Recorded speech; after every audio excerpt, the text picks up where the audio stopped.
అందరికీ నమస్తే. నేను మీ స్వర్ణ. Welcome back to making with స్వర్ణ. ఈ వైట్ చికెన్ దమ్ బిర్యానీ ఒక్కసారి రుచి చూసారంటే ఈ బిర్యానీ మీకు ఫేవరెట్ అయిపోతుందండి. ఎందుకంటే రుచి అంత అద్భుతంగా ఉంటుంది. చాలా చాలా బాగుంటుందండి. మరి ఏమాత్రం ఆలస్యం చేయకుండా ఈ వైట్ చికెన్ దమ్ బిర్యానీ ఎలా చేసుకోవాలో చూసేద్దామా? ముందుగా మీకు చికెన్ చూపిస్తున్నాను. నేను కేజీ చికెన్ తోటి మీకు చేసి చూపిస్తున్నానండి. చికెన్ని శుభ్రంగా ఉప్పు నిమ్మరసం వేసి కడిగి ఇలా జల్లెడ బుట్టలో వేసుకొని కంపల్సరీ ఒక పావు గంట పక్కన పెట్టేసుకోవాలి. 15 నిమిషాలు పక్కన పెట్టుకోవాలండి. ఇలా పెద్ద పీసెస్కి ఇలా కొంచెం ఘాటు పెట్టుకుని చికెన్ని కంపల్సరీ 15 నిమిషాలు ఇలా జల్లెడ బుట్టలో వేసే ఉంచాలండి. ఈ బిర్యానీలోకి ఇలా చేస్తేనే బాగుంటుంది. చికెన్లో అస్సలు నీళ్ళు ఉండకూడదనమాట.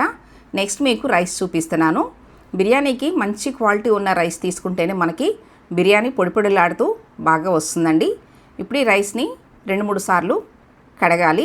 కడిగిన తర్వాత మీకు చూపిస్తున్నాను చూడండి. అంటే కేజీ రైస్కి కేజీ చికెన్ వేస్తున్నాను అనమాట. నేను ఈ బియ్యం కొలిచానండి. లోటాతోటి 2 లోటాల వరకు నాకు బియ్యం వచ్చినాయి. అంటే 1.5 నీళ్లు పోసుకోవాలి. ఇప్పుడు స్టవ్ మీద బిర్యానీ బాండీ పెట్టుకోవాలి. బాండీలో కప్పు నెయ్యి వేసుకోవాలండి. గ్రాముల్లో వచ్చేసి 200 గ్రామ్స్ వరకు నెయ్యి వేస్తున్నాను. ఈ బిర్యానీ కంప్లీట్గా నెయ్యితో చేస్తేనే బాగుంటుంది. అస్సలు ఆయిల్ వేయకూడదండి.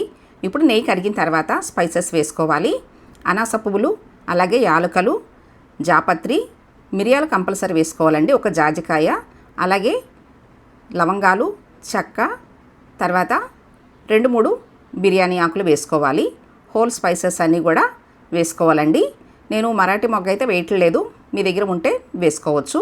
ఈ స్పైసెస్ అన్నీ కూడా 1-2 నిమిషాలు నెయ్యిలో వేయించుకోవాలండి. ఈ బిర్యానీ టేస్ట్ అనేది ఇక్కడే వస్తుందండి. నెయ్యి వేసి చేస్తున్నాం కదా, చాలా బాగుంటుంది.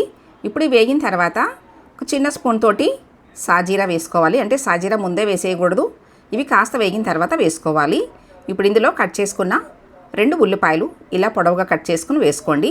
కేజీకి 2 ఉల్లిపాయలు సరిపోతాయండి. ఎక్కువ వేసినా కానీ రైస్ అనేది మనకి తీపిదనం వస్తుందన్నమాట.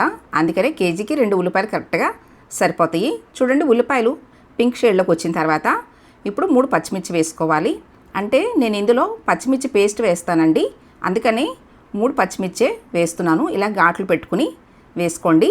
ఇప్పుడు అల్లం వెల్లుల్లి పచ్చిమిర్చి పేస్ట్ వేసుకోవాలి. నేను ముందే మిక్సీ పట్టి పక్కన పెట్టుకున్నానండి. కేజీకి 3 స్పూన్లు అల్లం వెల్లుల్లి పచ్చిమిర్చి పేస్ట్ కరెక్ట్గా సరిపోతుంది. అంటే పచ్చిమిర్చి కూడా నేను 4 పచ్చిమిర్చి వేసి మిక్సీ పట్టాను అనమాట. ఇక్కడ 3 వేసాము, మిక్సీ పట్టేటప్పుడు 4 వేసుకోండి. స్పైసీ అనేది ఇక్కడ వచ్చేస్తుందండి ఈ బిర్యానీకి. ఇప్పుడు మసాలాలన్నీ వేగిన తర్వాత చికెన్ వేసుకోవాలి. చికెన్ వేసేటప్పుడు కంపల్సరీ గుర్తుపెట్టుకోండి, చికెన్లో అసలు నీళ్ళు ఉండకూడదనమాట. ఇప్పుడు ఇందులో 1 స్పూను ఉప్పు వేసుకోవాలి. సాల్ట్ కంటే కూడా రాళ్ళుప్పే వేసుకోండి, బాగుంటుంది. వేసిన తర్వాత 1-2 నిమిషాలు బాగా కలపాలండి. అంటే చికెన్ ముక్క అనేది చప్పగా లేకోకుండా 1 స్పూను ఉప్పు వేసుకోవాలండి. ఇప్పుడు ఇందులో కప్పు పెరుగు వేసుకోవాలి. కంపల్సరీ ఫ్రెష్ పెరుగే వేసుకోండి, పుల్లన పెరుగు వాడొద్దు.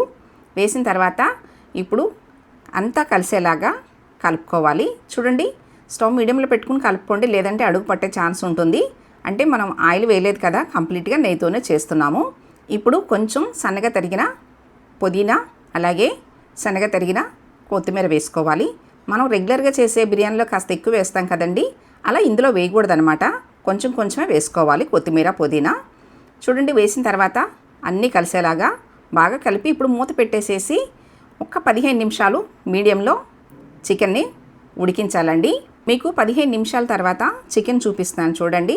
చికెన్లో నుంచి ఈ మాత్రం నీళ్ళు వచ్చినాయి కదండి, అందుకనే నేను స్టార్టింగ్లోనే జల్లెడ బుట్టలో చికెన్ వేసుకోవాలని చెప్పానండి. అలా వేసుకోకుండా డైరెక్ట్గా వేసేస్తే ఎక్కువ నీళ్ళు వచ్చేస్తాయి అనమాట.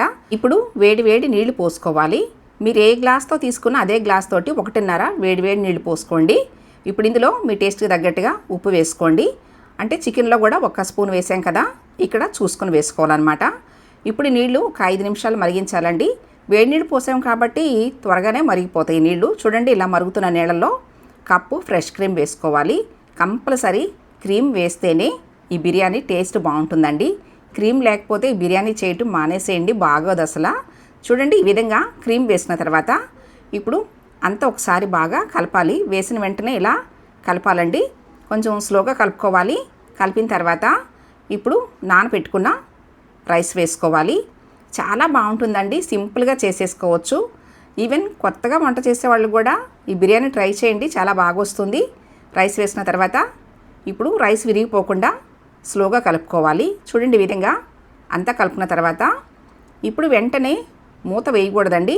మూత వేయకుండానే 80% రైస్ ఇక్కడ ఉడికించాలి. చూడండి మీకు చూపిస్తున్నాను, ఇలా 80% ఉడకాలన్నమాట. అంటే మనం చేతితోటి పట్టుకుని చూస్తే రైస్ అనేది 2 సగాలైతే 80% ఉడికినట్టు అర్థం అన్నమాట. అంటే కొత్తగా చేసే వాళ్ళకి నేను చెప్తున్నానండి. ఇప్పుడు ఇందులో 2 టమాటాలు ఇలా పెద్ద ముక్కలకు కట్ చేసుకుని వేసుకోవాలి. రైస్ ఈ మాత్రం ఉడికిన తర్వాతే టమాటాలు అనేది వేసుకోవాలండి. ఇప్పుడు సిల్వర్ పేపర్ తోటి కంప్లీట్గా బాండీ పైన కవర్ చేసేసుకోవాలి. మీ దగ్గర సిల్వర్ పేపర్ లేనట్లయితే ఏదన్నా టైట్గా ఉండే మూత కానీ ఏదైనా క్లాత్ కానీ కట్టి చేసుకోవచ్చు. చూడండి ఈ విధంగా సిల్వర్ పేపర్ అనేది ఎక్కడ కూడా గ్యాప్ లేకోకుండా బాండీకి ఇలా పెట్టేసుకున్న తర్వాత ఇప్పుడు సిల్వర్ పేపర్ పైన మూత పెట్టేసి మూతని గట్టిగా చేత్తోటి ప్రెస్ చేయాలండి. చూడండి నేను చూపిస్తున్నాను, ఈ విధంగా చేత్తోటి గట్టిగా ప్రెస్ చేసుకోవాలి. ఇప్పుడు ఐరన్ ప్యాను మందపాటిది పెట్టుకోవాలి. తర్వాత బిర్యానీ బాండిని ఈ మందపాటి ఐరన్ ప్యాన్ మీద పెట్టుకుని 5 నిమిషాలు హై ఫ్లేమ్లో, 10 నిమిషాలు మీడియం ఫ్లేమ్లో పెట్టుకుని ఉడికించుకోవాలండి. నేను ఈ బిర్యానీలోకి స్పైసీగా చికెన్ కర్రీ కూడా రెడీ చేశానండి. ఈ చికెన్ కర్రీ చాలా బాగుంటుంది, తక్కువ టైంలో టేస్టీగా చేసుకోవచ్చు. మీకు ఈ చికెన్ కర్రీ రెసిపీ కావాలనుకుంటే కామెంట్ చేయండి. ఇలా స్పైసీగా అయితే ఈ బిర్యానీలోకి చాలా బాగుంటుంది. చూడండి మీకు ఫ్లేమ్ కూడా చూపిస్తున్నాను. మీడియంలో 10 నిమిషాలు పెట్టిన తర్వాత స్టవ్ ఆఫ్ చేసేసి ఇప్పుడు 10 నిమిషాలు మూత తీయకుండా ఉంచుకోవాలండి. స్టవ్ ఆఫ్ చేసిన వెంటనే మూత అయితే తీసుకోకూడదు. చూడండి మీకు 10 నిమిషాల తర్వాత చూపిస్తున్నాను. మూత తీసేసి గుమగుమలాడే మన బిర్యానీ రెడీ అయిపోయింది. చాలా బాగుంటుందండి, టేస్ట్ కానీ స్మెల్ కానీ. ఇది చేసిన రోజు ఇంట్లో అయితే గుమగుమలాడిపోతుంది, అంత బాగుంటుందండి. చూసారా రైస్ కూడా ఎంత పర్ఫెక్ట్గా కుక్ అయిందో. పొడి పొడిలాడుతూ రైస్ ఒకదానికి ఒకటి అంటుకోకుండా మనం పోసిన నీళ్ళు కూడా కరెక్ట్గా సరిపోతాయండి. నేను చూపించిన విధంగానే మీరు కూడా చేయండి, చాలా బాగా వస్తుంది. చూసారా వేడి నీళ్ళు పోసాము, క్రీమ్ వేసాము, ఇవన్నీ కూడా చక్కగా రైస్కి పట్టి చాలా బాగుంటుందండి. చికెన్ పులుసు కూడా చూసారా ఎంత పర్ఫెక్ట్గా ఉడికిందో. చాలా చాలా టేస్టీగా ఉంటుంది. క్రీమ్ వేసాం కదండి, చాలా రుచిగా ఉంటుంది. నేను చూపించిన విధంగా మీరు కూడా తప్పకుండా ఈ బిర్యానీ ట్రై చేసి మీకు ఎలా వచ్చిందో మీ ఫీడ్బ్యాక్ నాకు ఇవ్వండి. నేను చేసి చూపించిన వైట్ చికెన్ దమ్ బిర్యానీ మీకు నచ్చినట్లయితే ఈ వీడియోని తప్పకుండా లైక్ చేయండి. మీ ఫ్రెండ్స్ అండ్ ఫ్యామిలీ మెంబర్స్కి షేర్ చేయండి. ఫస్ట్ టైం నా ఛానల్ చూస్తున్న వాళ్ళు తప్పకుండా సబ్స్క్రైబ్ చేసుకోండి. మరెన్నో టేస్టీ వెరైటీ హెల్దీ రెసిపీస్ మీకు చేసి చూపిస్తానండి. Thanks for watching.